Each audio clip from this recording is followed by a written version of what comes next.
Hello, everyone. Thank you so much for stopping by the In Trive, a place for the inspired, thriving tribe. My name is Ciera Payton, and I am the host of the In Trive Talks, a series of videos where I interview so many amazing people that I've come across and have them share their story and their journey with you in hopes to inspire you and empower you along your journey. And so before we dive into today's very, very special guest, I need you to go ahead and just take one moment right now and do what you got to do. And you know what that is? I need you to go ahead and take a moment and hit the like and subscribe button right now. Do it. Because I made this for you. You're not going to regret it at all. So just go ahead and do that. All right, awesome. Thank you. Okay, so today's very special guest is someone who I just love and adore. And yes, I say that about all of my guests, but it's true. I love and adore all of them because they have just so many amazing stories that they tell, and they just empower you in just so many special and unique ways. And today's guest, Jen Kleiner, is no exception. All right, but before we bring her in, I want to go ahead and just read her bio so you can know a little bit about Jen and her background. All right. So Jen Kleiner is a certified professional life coach, creative consultant, IFS therapy practitioner, and the co-founder of the IFS Institute of Los Angeles. She parlayed her experience as an award-winning visual storyteller and former celebrity stylist into a successful coaching practice, helping people like you break through blocks, heal your pain, and achieve your dreams by enjoying the process instead of being obsessed with the results. She's here to support you through your personal and professional transitions, relationship challenges, and creative ruts. She also specializes in stress reduction, improving communication skills, enhancing creativity, developing inner guidance, and providing tools for better self-care. As someone who has suffered from chronic illness on and off since childhood, she has been inspired to study with many gifted healers, shamans, coaches, therapists, doctors, and spiritual teachers. Along with being a certified professional life coach, she also has an MFA in directing from American Film Institute Conservatory, and she has a BA in film and digital media from UC Santa Cruz. In 2021, she was coined the Luminary Life Coach by Refinery 29, and in 2015, she won the Professional Women of Excellence Award by the National Association of Professional Women. In addition, she is the co-founder of IFS LA, a professional organization for practitioners of internal family systems therapy. She is also an assistant teacher for nationwide IFS certification courses and an assistant trainer for character mapping, an advanced course in character development that teaches psychological tools to create authentic backstory. She works with individuals, couples, professional partnerships, groups, and corporations around the globe. Her sessions are conducted in person in LA, virtually on Zoom, Skype, and FaceTime, and also by phone. And her pronouns are she, her. Now, without further ado, please help me in welcoming Jen Kleiner. All right, awesome. Well, I just introduced you, Jen, and here you are. Thank you so much for stopping by and stepping into the In Tribe. I so appreciate having you here. Oh, it's so exciting to have this time with you today. Yay! Well, everyone just heard your intro, but I just want to dive in and just start hearing all about you and all about your journey. But before we do all of that, just want to get a few little icebreaker questions out of the way. So, I love zodiac astrology. I'm not a wizard at it by any means, but I just find it fascinating. And so I just want to know, what's your zodiac sign? Do you know your top 3, rising, moon, all of that? And if you care to share, what are those? Oh, I love this question. For people that don't know me, I have a part that's an astro buff, and I think the first astrology reading my mother ever had for me was when I was 2 months old. Oh. So I have been having astrological readings since I was a child. I actually remember the first one at 10 years old. And it's been something very regular in my life. And so I value astrology very similarly to psychotherapy. I think they both are such an important study and support of seeing how different aspects in our lives are serving us, thwarting us, needing healing. And I think my personality, my rising sign is an Aquarius. So even though I'm a sun sign of Gemini, I have a lot of Aquarian energy in the way I present to the world, right? And then my moon sign is Cancer, and the moon sign is all about our emotions and how we emotionally process, and I'm very motherly, earth mama, very much a homebody, very sensitive, soft shell crab. I have to protect parts, and all of those three really make up me, because if somebody just learns, oh, you're a Gemini, I don't think they really fully understand who I am. I'm not just this bubbly, talkative, airy, double-sided person. I'm actually multifaceted, as you know, as all of us are. And these different aspects, the rising and moon, really inform that, as they do for everybody. Wow. Oh my gosh. Well, it explains a lot too about our connection, because I got some air going on. And so, it's cool to hear a fellow air sign as well, having all those elements in it. Are there any things that you've heard people say about your zodiac sign that you find true or untrue? I'm just curious. Yeah. I think it's very true when people talk about Geminis as twins or double-sided. That's so me, right? I definitely have different aspects of myself. And as I said a moment ago, multiple aspects of myself, just like everybody does. But I think in Geminis, it can seem pronounced. Whereas like a Taurus is very earthy. This is me. You get what you get. With Geminis, you're meeting new parts all the time, and I think that probably lends, to a lot of this idea of having facades, but I have many different areas and aspects of who I show up in the world as.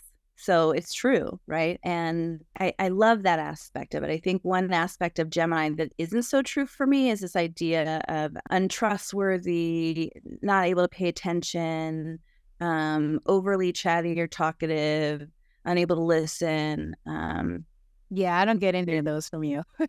That's some other Gemini stuff that people are talking about. Who knows? That might be from the ancient times. The unconscious aspects of Gemini may be weird. Yeah, maybe. Right? Who knows? So you actually started off just talking about how your mom got you astrological readings. And so I'm curious to hear a little bit about your upbringing and just cultural upbringing. And what your parents' occupations were. I mean, I just want to know some of those things that inform, how you grew up, but also you can speak a little bit more about what was your mom's whole fascination or idea of getting you a reading at 2 years old. Right. 2 months old. Oh, Right. 2 months. Oh, Crazy. yeah. Okay. Yes. Yeah. Well, my parents were very spiritually consciousness growth oriented people. And they met in the 70s, back when psychedelics were having their first kind of huge wave. They met in an training, which is now called the Landmark Forum.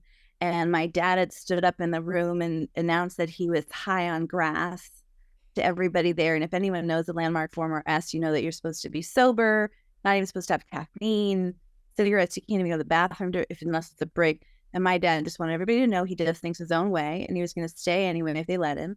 And my mom thought that was super attractive, and actually intercepted as he was going to ask somebody else out, invited him over for coffee. They ended up having a date that night, and 3 weeks and 3 days later they got married, which is totally insane. But they experienced some sort of cosmic spiritual soul reunion, and were able to make their marriage work for 9 years, I think, before they separated. I was born 2 years later in 79. They got together in 77. But they formed a company called Deep Self Explorations, and they hosted lots of different spiritual teachers and thought leaders and therapists and healers. And they had one of the first isolation tanks in Washington, D.C., and had people come over and use that, and often use psychedelics in tandem with it for healing. And my dad was a psychologist when he met my mom, and she was a school teacher. And through knowing him, she ended up becoming a psychotherapist and social worker. And I remember being a child going to class with her in my little car seat, being underneath the feet of everybody in the class. I have these weird memories like that.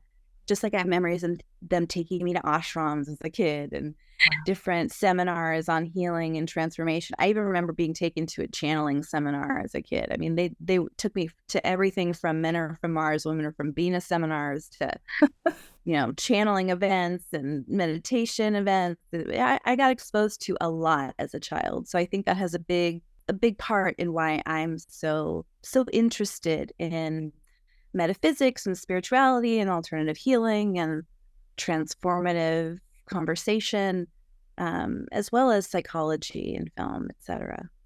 Gosh, that's incredible. I mean, it's just like, what a wealth of just exposure to so many different things at a young age. I mean, that's really awesome. I don't know, I didn't know all of that. I just I don't know, I thought that you just went into the healing path just kind of, you know, on a whim probably, Right. but Totally. were introduced to you at such an early age.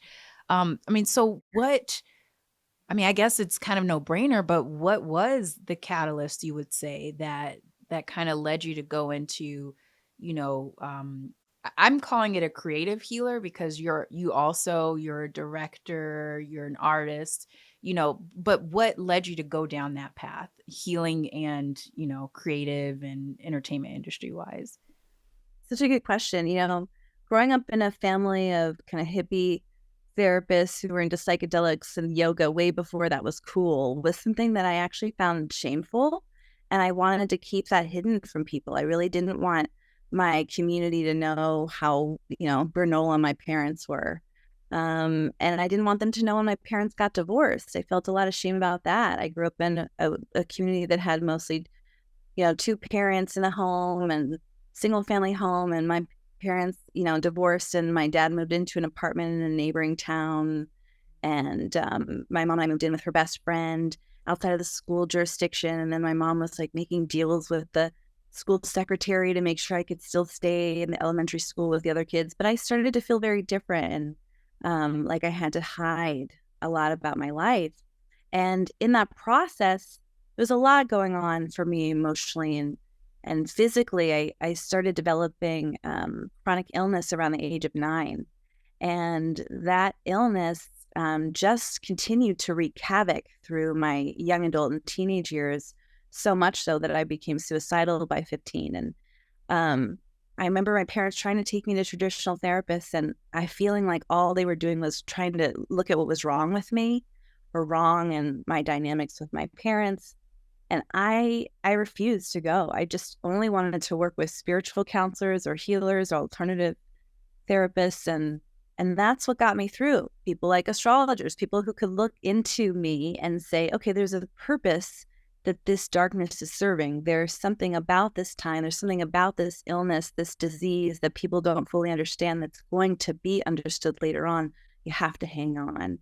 And all of that, has evolved and become true. I was able to, successfully overcome most of the symptoms of my syndrome and illnesses and learn many, many, many years later about the root cause of all of these different illnesses I've suffered for decades, which has been phenomenal to understand that, in tandem with understanding the emotional aspects that have impacted and influenced that. And I think my desire to be a storyteller and a healer came out of feeling like I needed stories to survive. I needed stories that showed me that underdogs could win in the end, that people who were unlikable or unlovable or ignored or forgotten or don't matter actually do matter. And that when I could escape into a story, I could want to be alive. There was so much of regular daily life I didn't want to live. But stories made me want to live. They made me want to breathe. They made me want to feel, and they made me want to fantasize and imagine and have hope for another time. So storytelling got me through. And I remember so many different times being sick, and my mom would reach for stories like Sophie Burnham, who's this writer who talks about angels, and she documented all these real life accounts of people having like a guardian angel show up and save their life. And she would read me story after story of miraculous healings of people or things that would change. They were certain nothing could help, and then something would change and they'd get through their awful circumstance.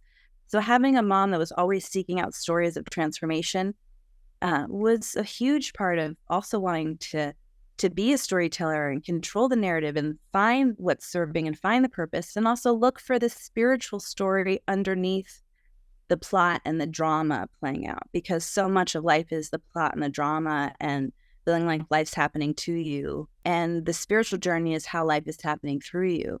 So I got to, I felt forced down that path of having to look inside and to have a deeper relationship with myself and my parts. I really didn't want that growing up. I wanted parents who were normal. I wanted a mom who played tennis and baked cookies. I wanted, everybody to just seem pretty and not overweight and not mismatched. And I just wanted to fit in. I was so afraid of bullying. I was so afraid of being ostracized. And I experienced so much of that I didn't care about this spiritual journey. I was kind of forced there through the illness, and thank God, because as I went to Hollywood, I mean, there's I don't know why I'm holding this. There's some, I don't know what I'm doing. It's good. It looks like it was great. I loved it. It creeped like up. I'm holding my emotional support. Okay. So as I came to Hollywood in search of trying to break into the business, as so many of us do, I had no idea I was really trying to heal this Hollywood heart. And that's not my term. That's a term from this amazing healer and writer, Vicky King. But this idea of a Hollywood heart, like, why do we need to be here telling stories? Why do we want to be the face of that? Why do we want to control the narrative? Who are the people that come here that want a part of the control of the dream factory, all of the consciousness that's being put out in the world? Like, a lot of us, go through traumas that inspire us, or a springboard to want to tell transformative stories and control that narrative. And some of us want to tell stories for the catharsis, or, the retribution or the payback, or of what we couldn't, do for ourselves in childhood. And that's also a lot of what therapy does. It's like, how do we go back and give ourselves a corrective experience when we couldn't have it? And I think a lot of storytellers are doing that. I also think unconsciously, a lot of people that come here are trying to prove their value. They're high achievers. And I've certainly identified with that for a long time, and until I realized how much that was a part of the illness complexity of needing to achieve and needing to create and prove value without actually caring about myself or considering myself. And so the only consideration was my body and the illness that formed, because that's the only thing that made me think about me. So I was such a little HSP empath, and HSP stands for highly sensitive person. So I'm there in the room, like, absorbing everything, not knowing how to have energetic, emotional boundaries, and feeling like a slave to the emotions of everyone around me. Until, the body says, your body matters. And we're going to get sick enough to force you to pay attention to us and put us first, because I just didn't know how to do that. And it's still a struggle for me. I have to work on that all the time in terms of, noticing what's me, what's them. Am I doing things so other people will be happy with me, or I'll feel okay because of their being okay, right? Codependent stuff, which is also empath stuff. Or am I attuning to me and noticing if this is okay with me, and then giving from a place of really being steeped in my own centered space?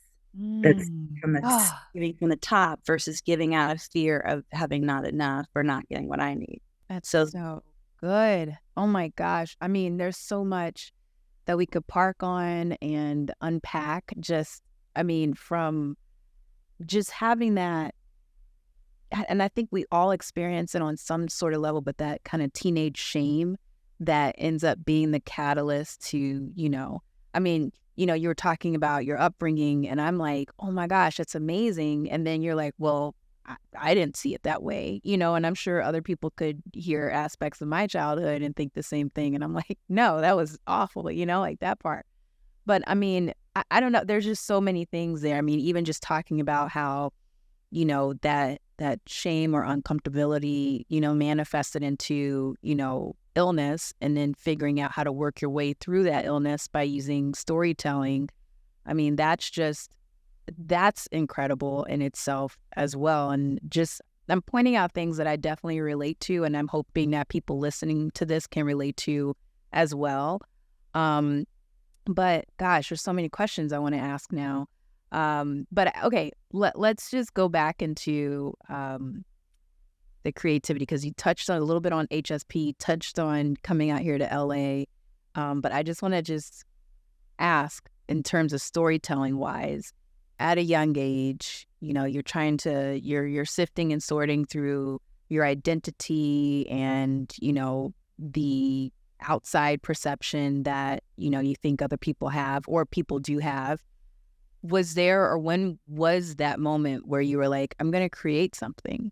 I'm listening to these stories. They're inspiring me. They're empowering me. Now I want to create something, or I want to get up on stage, or I want to write something. Do you remember that moment and what that was and what it meant to you? Yeah, I was talking about this a few weeks ago because I'm making a documentary right now about parts of people based on internal family systems therapy. And I realized during making this film that I hadn't been considering myself or including myself. But yet I'm all over who the subjects are and the story that I'm following. And I'm realizing I'm having trauma bonds with different subjects. And I needed to turn and do a U-turn. I had to really look at myself and how I see myself in others and why I'm attracted to those stories and what I'm trying to say through those stories. And in doing so, looking back at my childhood and realizing, there's a lot more stuff I haven't uncovered and behaviors and ways of being that that kind of fit into what's still not working, the patterns in my life that are still not working. So I think that the creativity aspect and deciding to tell stories, I remember the first time I wanted to capture something was when I was 5 years old and I was watching my parents and sister have a big fight in the living room. And they were arguing about who said what or who interrupted whom. And somebody said, well, I wish I had that on tape. And then I'd be able to, prove that you interrupted. And someone else said, yeah, well, if I had on tape, then I'd be able to prove that you did this. And I thought, well, one day I'm going to film you all so you can see what you're really like. And I'll show you, right? I'll show you guys what you're really like. Yeah. Here I am doing that. And I also realized that when I was 10 years old, I was telling my friends where I was going with. I was back home making this doc, and I interviewed my childhood best friend about who we were back then. We were depressed little girls and why. And we had a long rift and we talked about that. But what I recalled is that at 10 years old, we were at our friend's birthday party, and it was a canoeing birthday party on the Potomac River, the Casino Canal that's next to the river. And all of these, little girls are having fun and enjoying this incredible birthday party. And my best friend and I are in our own canoe, totally depressed, feeling all these deep, intense feelings that other children didn't seem to portray or share with others, saying, one day we're going to write a book about what it's like to really be a kid. So adults understand, they act like we don't have feelings or we don't know what it's like to have sadness or stress or pain, but we feel just as much as them. It's just, it's smaller stakes, right? It's much smaller circumstances, but it's still the same pain. And at 10 years old, I guess I made a pact with her and for my 10-year-old self that one day, I'd help other girls who feel like they don't matter, that they don't get considered, right? Get seen. And I think so much of the work I do is about, people who don't get seen, getting seen, what's invisible becoming visible. And so creativity is so empowering, right? It's like, you might not be able to change your circumstances as a child, but if you write about it, you change your experience inside. Your parts feel seen and heard in a way that maybe the adults can't see and hear you, right? There's some way of being reflected that the world can't reflect back. And creativity is such an incredible transformative tool. I mean, I remember being in one of the most depressed times of my life, which was, again, 2010, many years after surviving illness, etc. And one of my best friends died of a heroin overdose, and he was mad at me at the time. And it was so awful to know how mad he was. Even going to the funeral, I remember his mom saying to me, really wanted to reach out, but so-and-so was so mad at you that I couldn't. And the guilt and the shame and the pain around that was really, really bad. And one of the ways I survived was going on appreciation walks. I'd force myself to go outside and look for things that I thought were pretty or nice. Like 10 minutes, I promised 10 minutes outside, okay? And then even if it was just walking around the block, I could look at doors that I thought were unique or beautiful, or flowers in a garden that I thought were pretty, or the way that tree was shimmering in the light, or that kind of thing. A little type leaf on the ground that I stopped to take a picture. And so I made up this game called Five I'm Alive, where if I took pictures of 5 different things that I thought were beautiful, by the 5th picture, something had changed in me. And I was no longer trying to get away from pain. I was open to beauty. I was open to possibility. So I just do this thing, even though I felt like I couldn't do much. I was kind of feeling like a failure in life. I hadn't achieved the goals I thought I was supposed to achieve by 30 years old. And I hadn't done this and that. And I was so identified in my ego and only being what I thought I could be based on what I looked like or what I did. And being able to walk around and find beauty and have these 5 pictures gave me a feeling of, okay, well, if that's all I got, that's enough. What I'm capturing is enough. This matters. Today, this image that no one's ever seen before that shows something that touched me, that matters, even if it's just for me. And so a lot of years I've spent seeming like I have nothing going on the outside, but so much going on the inside, cultivating space of beauty and an acceptance of value outside of high achievement, which was really hard for parts of me that really only thought I'd have value through high achievement. And now, because of all the personal development work and healing I've done, and capacity to connect to creativity in practice and in process rather than just result, I can create now as a filmmaker, as a writer, producer, director, not needing the result to define me the way I used to. I had to have the result define me to matter, right? That girl could never matter at 10 unless that result defined her. And I had to learn the hard way that that's not it. That's not it. That's not what defines her. Her capacity to be moved and touched and inspired is what defines her. Gosh, that is so, like, I needed this talk today. but no, gosh, that's so just on the nose. I mean, a lot of people that will be watching this, are from creative fields. And I feel like everything that you said can resonate with everyone, finding validation in the result rather than the process, or just looking for validation in anything, and it's just, I mean, it's just so inspiring and empowering to hear you talk about, just finding your way through that and not, holding on to that. And it takes a lot of work. I mean, I imagine, I still struggle with it sometimes, especially like you said, I relate to you in terms of the being a high achiever and, wanting that validation and, having this need to tell stories, but also having this need to be seen through the stories, and so that was just, I love that. I love what you shared. And I also love too about the, 5 I'm alive.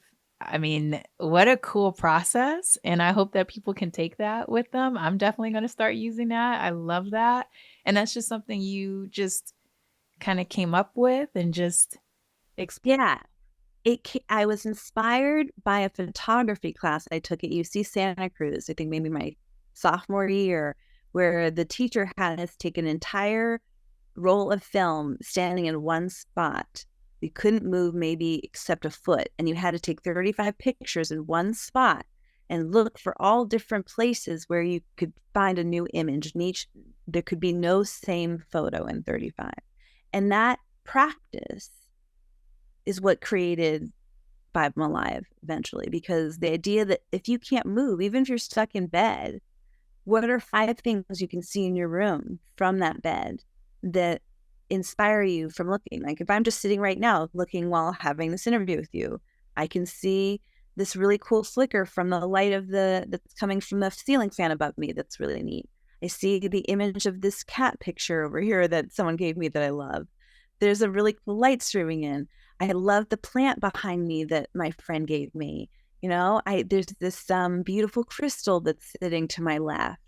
Like as soon as I notice these things, there's a little bit of awe that shows up inside me that wasn't there 2 seconds ago.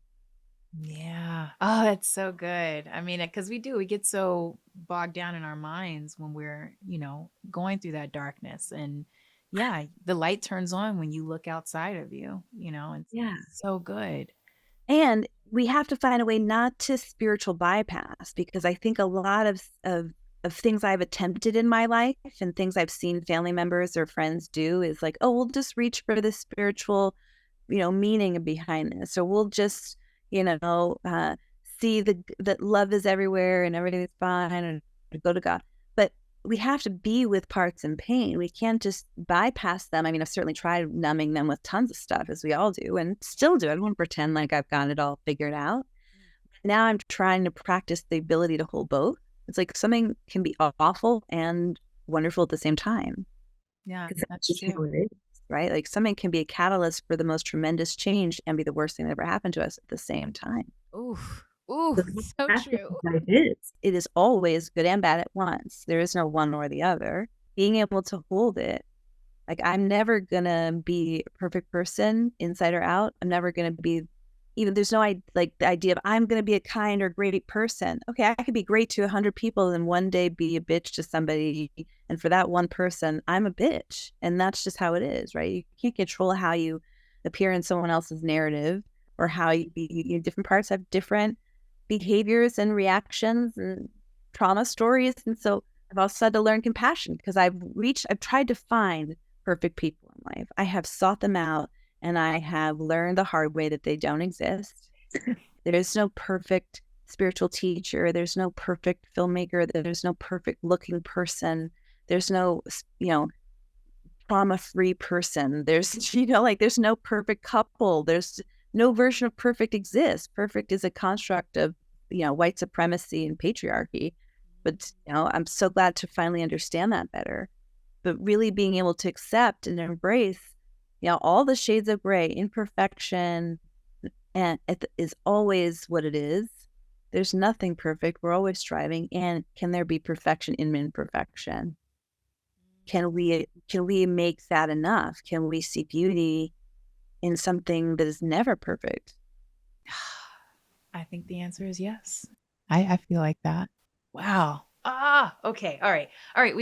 I Sorry. wish this needs to be like 3 hours, but we ain't got that time today. But okay. So your journey to LA, I just want to know, what that was like. I've been speaking to a few people through this podcast, and we've been talking about our LA journeys and just what that whole transition was like. What was the moment where you were like, I'm moving out there, I'm doing it, and I'm going to be this when I go out there?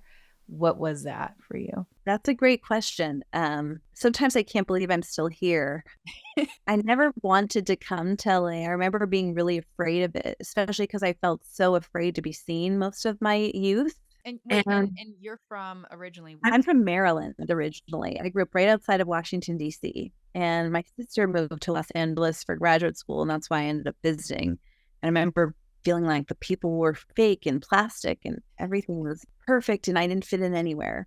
And then I went to UC Santa Cruz, which was much more my speed, much more my kind of place. It was the first place I'd ever gone that felt like, oh my gosh, the outsides match my insides and I can be me here. And leaving that bubble was hard. But my best friend at the time, Giti Danishvari, had moved to Los Angeles and been living with a boyfriend. And I had visited her for spring break. And I'd gone after graduation to Europe for a gifted, trip, backpacking trip with a dear friend. While I was in Florence, I got an email from Giti saying, so-and-so and I broke up. Do you want to move in? And I just knew instantly, yes. And I said, okay, I'm coming. And I came to Los Angeles 21 years ago.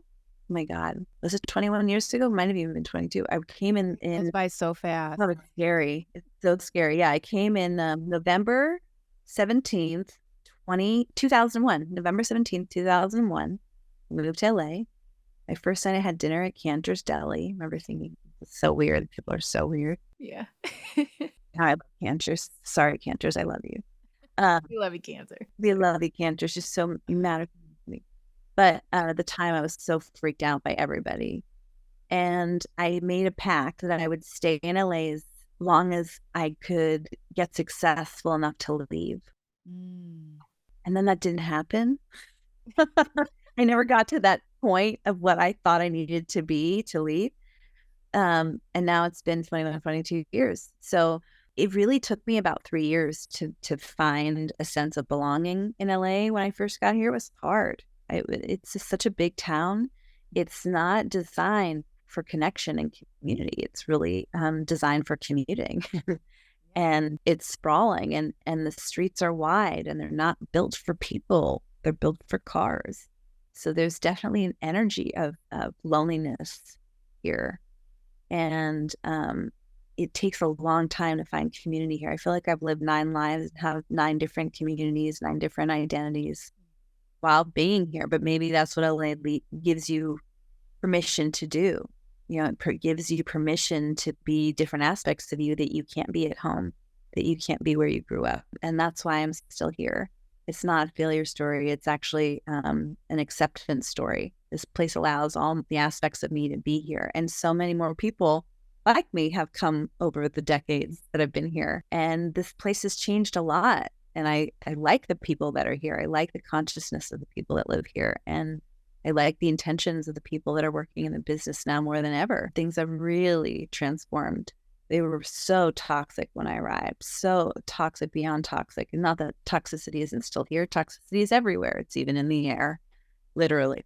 Yeah. But I definitely think there's been some healing and transmutation of darkness in this industry, in the entertainment industry. It's been happening for a while. I think will continue to happen. It makes it possible for people like you and me to coexist in such a toxic place, being so highly sensitive. But yeah, I came here with the intention to get into film. And then because I had been in Santa Cruz where I had, felt so comfortable in such a granola space that I became the president of the Film Arts Coalition. And I was doing filmmaking. I was teaching filmmaking at a community television station. I was the youngest person ever hired to be an access facilitator there. And I went to Sundance and got the school to pay for all these trips for students to go to festivals. And I brought filmmakers back to the school and had them do workshops with us. I just felt like anything was possible inside of this bubble of Santa Cruz. And then I came to LA and that bubble was burst. And I was nobody. And nothing about me fit in. And it was the time period of LA where every girl who got noticed was wearing a tight black mini dress and, huge heels. And that was never going to be me. And so I learned to be wallflower for a long, long time. And I did every single job you could possibly do. I've done every single job there was on set. In fact, I was directing a couple months ago. I was on this big commercial music video doing second unit directing, and I couldn't believe the amount of people that were paid to work on this and the amount of money that was going into this one-day shoot. And that's the whole reason they needed a second unit, was to make sure they didn't have to do a second day. And to realize I've done all these jobs, all these people here. I've worked in the art department, I've worked in the camera department, I've worked in this, I've done craft services. I've done, costume. I've done the production work. I've been the assistant coordinator, the coordinator, the production manager, the producer. I've been an AC. I've been a camera operator. I've been assistant director, and here I am now directing. And I finally felt like, fuck, I've earned this. I actually understand what everybody's doing here, and I've earned this. Even though parts of me still believe I'm dumb and I don't know enough, and I keep needing to learn more. And it's probably why I've, done undergrad, graduate film school. I've done 2 years now of a directing masterclass with my favorite professor from AFI 15, 16 years ago. So it's like, I have parts that want to keep learning forever and never think I know enough. But it's good to realize, okay, coming here is about learning. Coming here is about growing. And this is a place, for good or bad, that you can be Peter Pan. This is a place where there is a lot of forever young. And I used to judge other people around it, especially men that I was attempting to date. But I've recently realized I have Peter Pan parts too. I think everybody that comes here wants to be a storyteller does. And that's okay. I'm not just Wendy, I'm Peter too. Embracing the desire to dream and play and be big and be forever young is okay. As long as we, make it okay to age and not disown those parts of ourselves in the practice. Yes. Okay. Well, hey there. If you're enjoying this conversation, like I know you are, then I have some additional offerings for you. Head on over to the In Trive and sign up on our mailing list.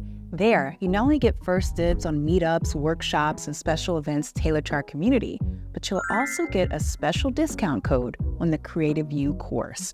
Now, this course is all about helping you to level up and elevate your creative career. Because listen, I've been in this business now for nearly 2 decades, and I've experienced all the highs and lows, and I've developed so many tools to navigate those, and now I'm sharing them with you. So go to theintrive.com/cultivate and check out the Creative You course. And last but not least, just for tuning in and signing up, I'm giving you a freebie. It's our In Trive Hive Level Up Guide. It's a special daily guide for practicing ways to be your optimum creative self. Because listen, an all-around healthy artist is a thriving artist, and that's what we're all about here. So check out our site, sign up for our newsletter, get a special discount code for the Creative You course, and take off with your new In Trive Hive Level Up Guide. It's new beginnings here, and so let's get inspired and thrive only at the In Trive. See you soon. Now, back to the episode. Okay, so you talked a little bit about parts, but I want to jump in a little bit about HSP.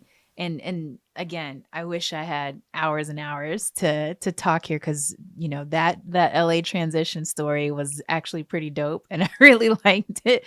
But I get what you mean. I mean, yeah, it's just wherever you are, there you are, and it's just like you come out here, you try to figure it out, you learn, you grow, you experience, you have the experience, and you keep going. And I'm so glad that you haven't left LA, and thank you for being here and sticking around, because you're very much needed.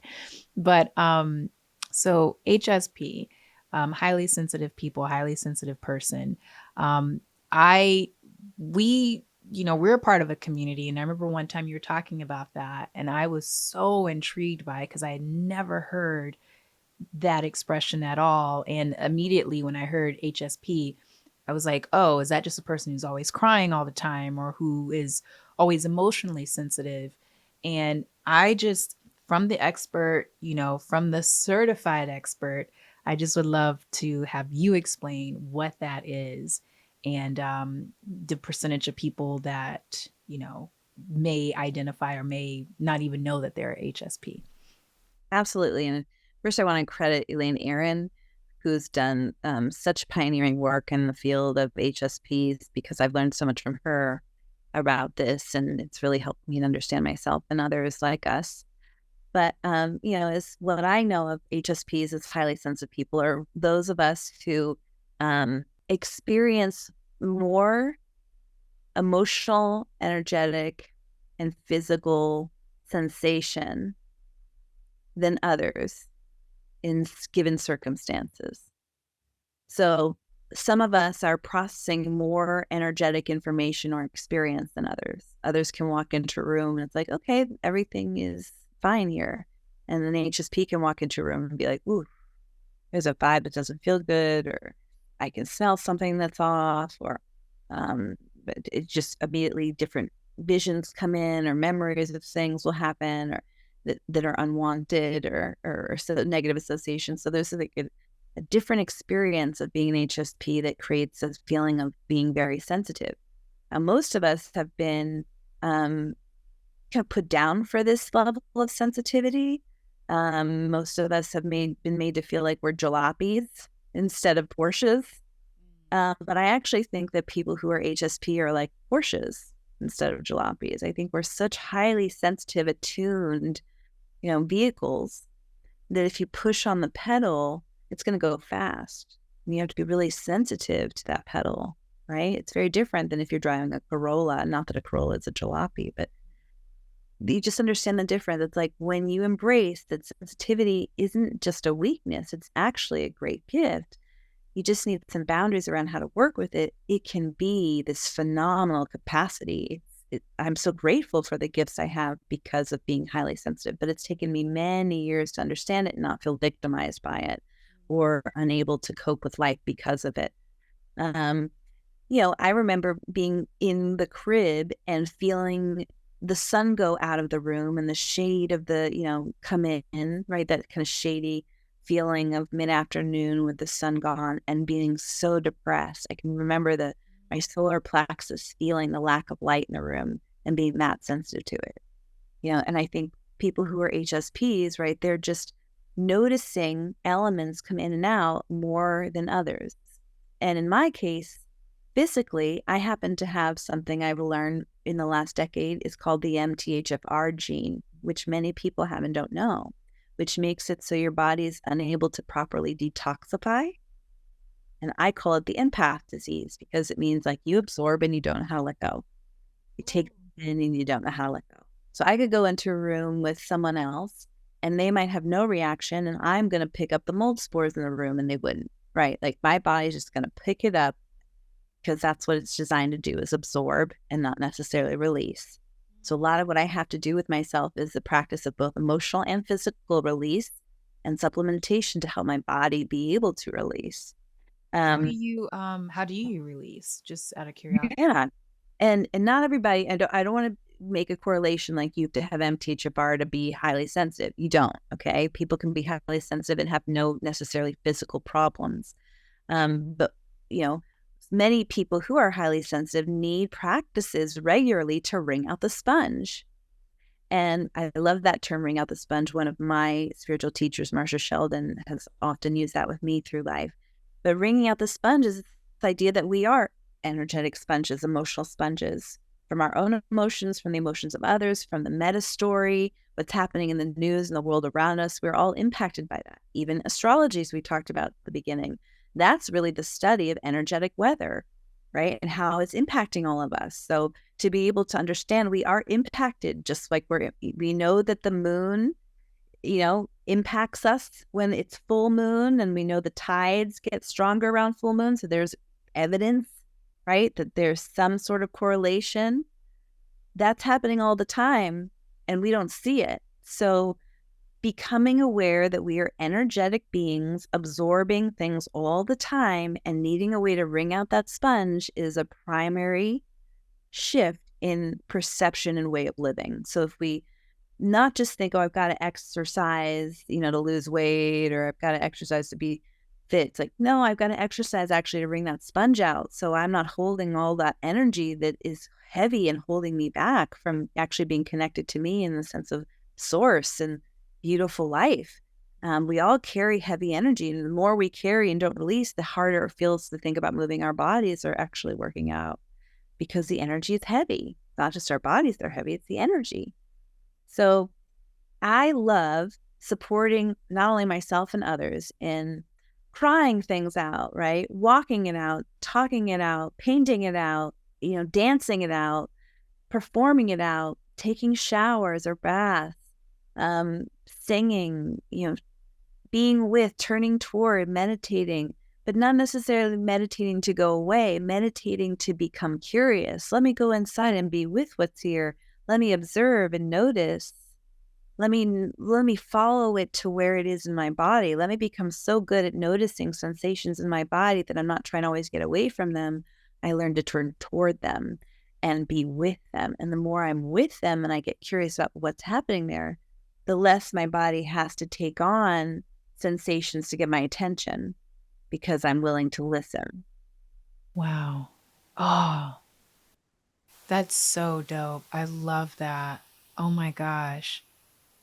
And would you say that, whether they know it or not, but would you say that just people who are in the creative field generally, or the majority, are HSP?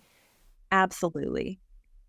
Absolutely. I think people that are in creative fields are definitely on the spectrum of HSP, more than other temperaments or types of personalities. And I also work with a lot of musicians, which are in actors, total HSPs. I mean, their bodies are their instruments, not just a physical instrument, but their own body is a physical instrument. And understanding that instrument needs to be cared for in a specific way, and each instrument has a different type of caring need, right? Not all instruments need the same type of caring. Not all plants need the same type of water and feeding. Every instrument and every plant has its own ways of needing to be nurtured that we have to learn about ourselves. So I love helping musicians and actors especially embrace their high sensitivities and get really clear and curious about the ways those sensitivities outpicture or show up. Some people literally are intuitive or clairaudient or clairvoyant or clairsentient. Some people just have synesthesia, or they feel high sensitivity from touch or from taste or sound or smell, and it's not necessarily intuitive or psychic.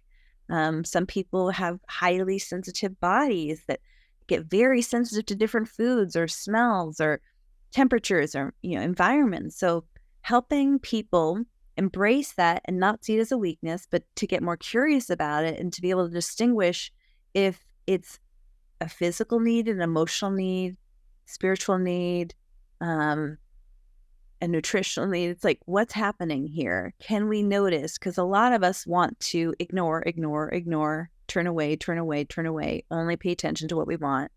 There are years of my life that I didn't care about my nutrition at all. I just wanted to lose weight. So if a doctor wanted me to do all this stuff, I wouldn't do it unless it was like a weight loss plan or a weight loss drug, or because the other stuff didn't matter. I was so identified with needing to be different or look different, but I didn't actually care about my health, right? It wasn't really invested in me. And thank God I've changed, and I care so much more about myself, and not just about feeling safe in the eyes of others, but really being safe in my own body, having my body feel safe with me, that I'll actually be a good parent to me and care about me in the ways I never have before. And not just not understand why other people aren't caring for me or why other people are treating me badly. I've had to start to look at like, oh, you're treating me badly. Oh, you're not considering you. Okay. Life happens through us, not just to us. So I think a lot of highly sensitive people try to turn away from their sensitivities by focusing on others and their sensitivities, and then getting into that kind of empath narcissist dynamic that can happen. But embracing our own healthy selfishness is a way to get out of that dynamic, and understand that, empath narcissists are just different parts inside of a whole. It's not one or the other. It's both and. Everything is both and. So learning how to find everything inside, not just see it outside, is important practice. And helping people who are in this profession go through a death of ego and a birth of soul gives them permission to be so much more creative than they ever were trying to prove their value and worth. And I've been so privileged to work with some of the most incredibly talented people that are out there today. And I feel so honored to know that their value and their creativity isn't just because of the records they sell or the movies they've made. It's just like the way they see life, the way they smile at their dog, the way they cry when they're touched, the way they were hurt as a child. It's like there's so much more to someone than their achievements that I love to honor in people and remind people about. And when they start to care about the parts of them that aren't high achieving, that aren't perfect and special, then there's so much less acting out, because we all act out when we feel like we're only loved or lauded for this one aspect of us. I mean, that's why you see so much bad behavior amongst, spiritual leaders, political leaders. Like they're only allowed to be this one thing, but nobody's one thing, right? And I think about all those spiritual leaders, like even the Dalai Lama, you're only ever allowed to be this exalted God-like figure from a child's age. Well, where did that child go? That child's still there. He just got exiled, right? And we all need to be allowed to be mush on a couch, or silly with our animal, or, have a tantrum once in a while. Adults have tantrums just like kids. We have to understand that. Not just shame and blame ourselves or others when they don't act perfectly. We have to embrace those disowned aspects of ourselves so we stop behaving badly in shadow, which we all do. Yeah. Oof. But also still loving those bad parts. Oh my God, I love my bad parts. Oh my God, I can wax poetic. Right? So we say behaving in shadow. I say about shadow, right? Because if you put your arm around those parts and you bring them into the light, we take what's positive about them and appreciate it.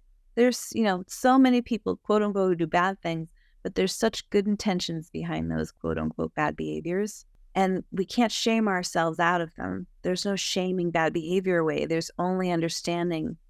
That's the only thing that changes things, is love and understanding and patience, and not needing something to change to accept someone. It's the needing it to change that tells the message, I don't really love and accept you. When you allow something to be as is, it can change because it doesn't need to change to be loved.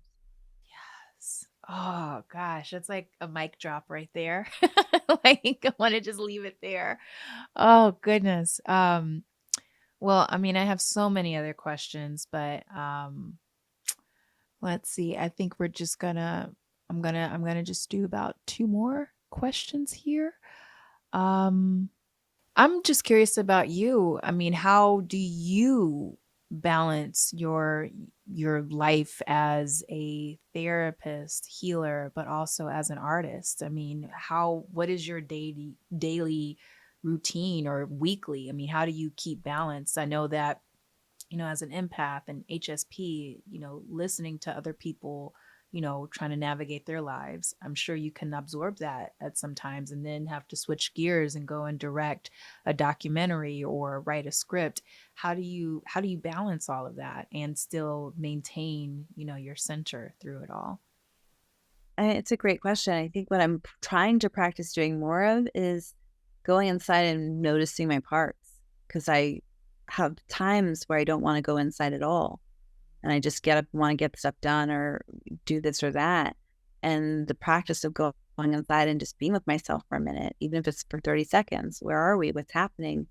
What's it feel like right now after this client, or to go into this session, or to shift gears into writing instead of seeing clients?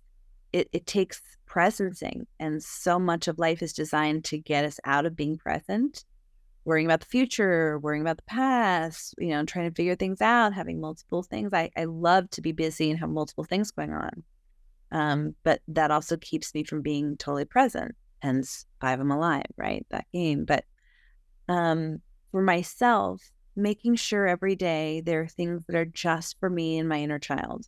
I have a dog now, and my dog is the love of my life Really? now. Yep. And I get to wake up to the most delicious cuddling and snuggling and sweetness. And every day starts out with a walk outside. That never happened before. I was never had to walk up, so many times outside. Thank God I have to go outside so many times now. Having these little breaks to go outside and just be around the trees and have that be what I have to focus on for, a few minutes at a time is so good for me. So getting outside every day, walking, playing with my dog, singing silly, stupid songs to my dog, connecting with friends, writing, showering. I love bathing is one of the fastest ways for me to like shift my energy. So like if I have had a really intense session or I need to shift gears, I'll take a shower, or exercise. Dancing. Music is probably the number one way I get through the day.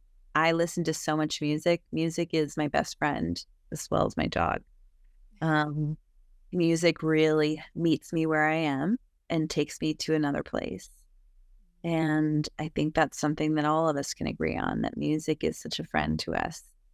So being able to shift gears quickly, um, that's just a great tool. I love to go driving, listen to music. That's a big thing. Yes. Yeah, that really gets me in the mood. Sometimes I'll say, like, if I have to shift gears between doing coaching or counseling work, or doing my own creative work, it's like I have to go fishing for inspiration. I got to shift gears, so I go get in the car, listen to music, go for a drive, or go work out, or take a shower, or meditate. Those kinds of things really help.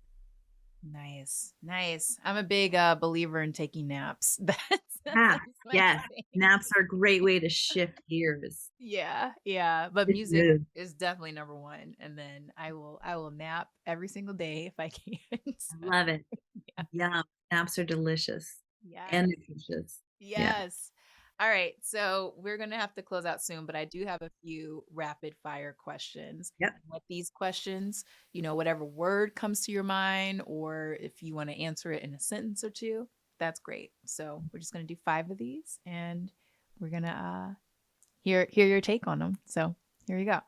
All right. So, who inspires you the most? First person came to mind was my mom.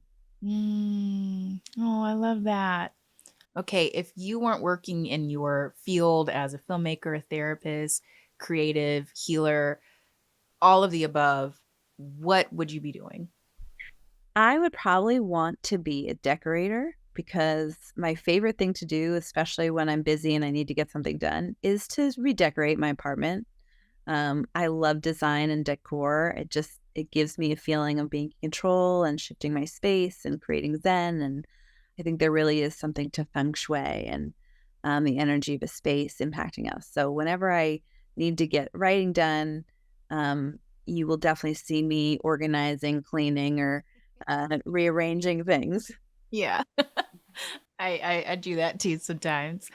All right. What is the first thing you do when you wake up? I snuggle with my dog. Yay. Oh, that's amazing. All right. And dream project? Oh, dream project. That's a no-brainer. So I have a television show that I would like you to star in. Yay. I think about that show every day. And when I want to get excited and happy, I think about that show. I have a soundtrack I listen to that puts me in the mindset of that show.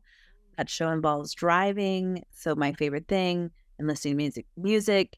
So I think about you driving. I think about that show and shooting it. I think about how much fun that'll be. I think about what an amazing talent you are.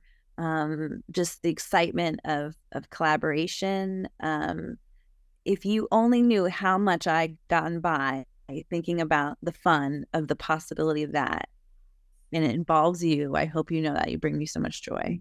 Thank Oh my you. gosh, I can't wait. I'm totally like I'm manifesting this thing like crazy. It's gonna be amazing. Oh my I God. can't wait. I can't wait.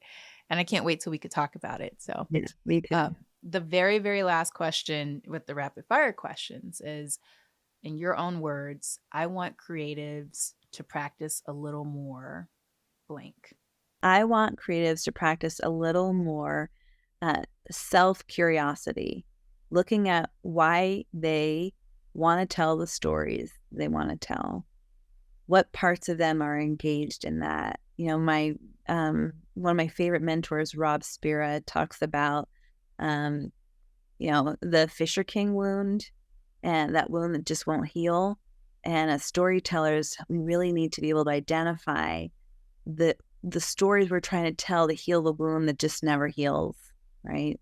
That's what we're all after. And if you look at the different projects you've been in and the scripts you've been attracted to or the things you've read or things you've directed or written or whatever it is, it's like, you start to see a thread or a pattern. And I think if storytellers can become aware of the parts of themselves that they're trying to avenge or heal or understand or forget or kill off through what they do, that we'll all be a lot healthier and more integrated. Because I think sometimes when we're unaware of the stories we tell or why, then we don't realize kind of unconscious messaging that we put out into the world.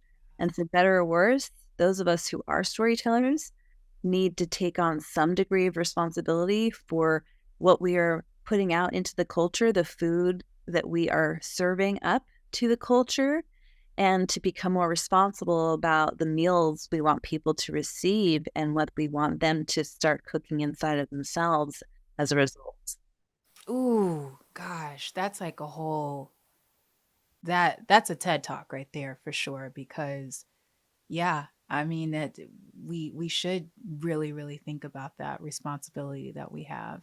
And sometimes I do ask people on this podcast, what do they think the responsibility of an artist is? And I feel like you touched on that a little bit. And this is not a rapid fire question, but I'm just going to steal it and get in there anyway.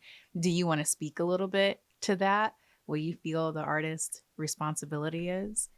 Yeah, I think that it's important that if you are an artist who has the power to put your stories out into the world, that you need to think about the impact those stories are going to have on viewers, especially young viewers. And I'm not someone who in any way believes in censorship, but I do believe in conscientiousness and intentionality. And I can sit here and I could spend a whole other podcast telling you about the highs and lows of different films or characters that I loved that either were good for me or were not good for me. There are patterns of behavior as a woman that I took on based on things I have watched and believed, oh, that's a healthy relationship. No, it's not healthy to do that or believe that or behave that way. So being more conscientious of understanding that just as if we were parents who had children, our children are going to mimic us. And so if we have the power to put stories out in the world, people are going to mimic the stories. I mean, I literally was the kid who would watch a music video and then act it out with my friends. Yeah. That's what we do. We are mimics. mimics. Whether you're an actor or not, that's how we learn. We mimic until we wake up to that we're mimicking and we have a choice. So world is going to mimic what it sees in film and TV. What it's going to do, we are a mirror. So we need to be responsible for that mirror. Does that mean we can only put out stuff as if we're, a school and we have a curriculum? No, we have to be able to have catharsis and expression. And we can't always just sit there in the mindset of the one who's serving great, nutritional meals to our audience. But we do want to make that a consideration. What am I giving people? What am I saying with this?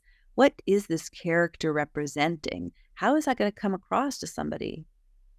For better or worse, HSPs have to think about other people's feelings. They don't get a choice. They feel them whether they want to or not. And it's like, okay, well, if I have to feel the audience, what's that going to be like to be an audience of this? How's that person going to receive this character or this story? Is that nourishing? Is that a good trope? Is that a negative trope? Yeah. Let's notice. What am I putting out to people? I don't want to just keep assimilating to a negative story or a disempowering version of a story. Let's take control of a narrative and give people something that's empowering and delicious. And sure, have weed and speed attached to it for certain. We all need that. But I think we can definitely we can add in some more nutrients to everything we're doing. For sure. Oh, Jen, this is so incredible. We could easily do a few more hours of this. And I know I didn't even get around to asking you if there's any projects that you've been working on that you want to talk about. I don't even know if you can talk about anything right now. Do you want, I just want to leave that open before we close out. I will say I am finally finishing principal photography this year on a documentary that's been going on for many years about internal family systems therapy, known as IFS. It's called Parts of Us. I am excited about that. I'm excited about a web series pilot I just directed. It's called Karaoke. It's about a tutor with OCD who finally takes on singing to soothe herself and her students. And I can't say much about the show that you and I are working on, but that's really the thing I'm the most excited about is a 1-hour drama that we're working on. And, my hope is that I can continue to create content that is both entertaining, but also brings emotional resilience to audiences, that puts out seeds of inspiration and hope and empowerment to people through the stories that I tell. I think everything I tell is about bringing mental health tools to people wherever they are in life. I love that. And Jen, where can people find out more about you on social media? Do you have a website? Spill it. Yes, I have several websites, but you can learn about me by going to jenkleiner.com, JenKleiner.com. You can see my production website, Reframe Pictures through there. You can see my coaching and consulting, IFS Therapy Practitioning website called Intuitive Artist there.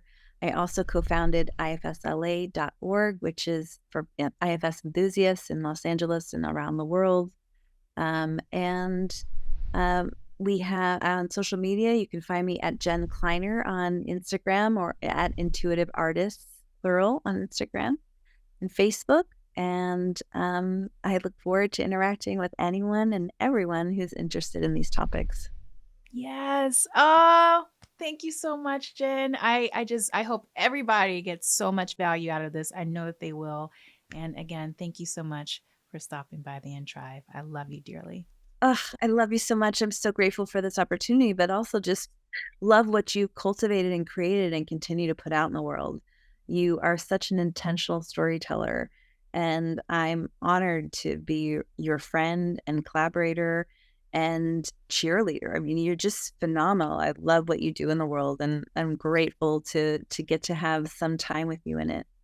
Oh, thank you. And I'm mirroring all of that right back to you because I just love and adore you. And I just appreciate everything about you and especially appreciate you more for today, for stopping by. So thank you.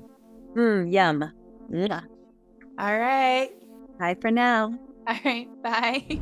I mean, wow, wasn't that incredible? I just love Jen. I mean, she touched on so many things. I mean, from talking about enjoying the process instead of the results to being more intentional as an artist. So if you want to learn more about Jen, please be sure to hit up her website and also, follow her on social media.